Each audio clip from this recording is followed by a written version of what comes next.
Hello creatures. Night అంతా చాలా వర్షం, పొద్దున్న లేచి చూసేసరికి సూపర్ క్లైమేట్. షిఫ్ట్ ఉంది, లేచి రెడీ అయి వెళ్ళాలి కదా, సో వెంటనే రెడీ అయిపోయాను. ఇది మన uniform, total black and black.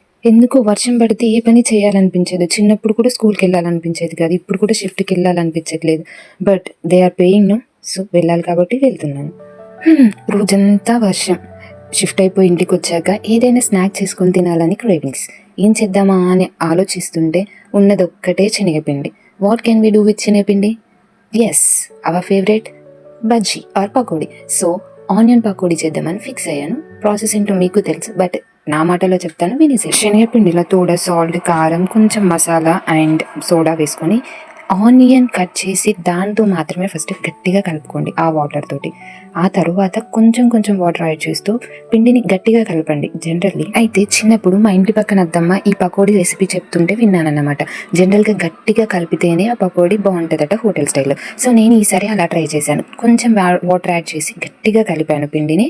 And చెప్తున్నాను కదా, పకోడీ మాత్రం క్రేజీ వచ్చింది, సేమ్ లైక్ హోటల్ స్టైల్. ఇంకేముంది, దాంట్లోకి కొంచెం మిర్చిని కట్ చేసుకొని వాటిని కూడా ఏం చేసుకొని సైడ్కి అది విత్ పకోడీ తింటుంటే ఆహా, స్వర్గం ఇన్ యూకే అండి. చూస్తుంటే మీకు కూడా తినాలనిపిస్తుంది కదా. సరే, వెంటనే సబ్స్క్రైబ్ చేసేసుకొని వెళ్ళి మీరు కూడా చేసుకొని తినేసేయండి. అయ్యయ్యో, లైక్ అయితే మర్చిపోవద్దు. Thank you for watching my video.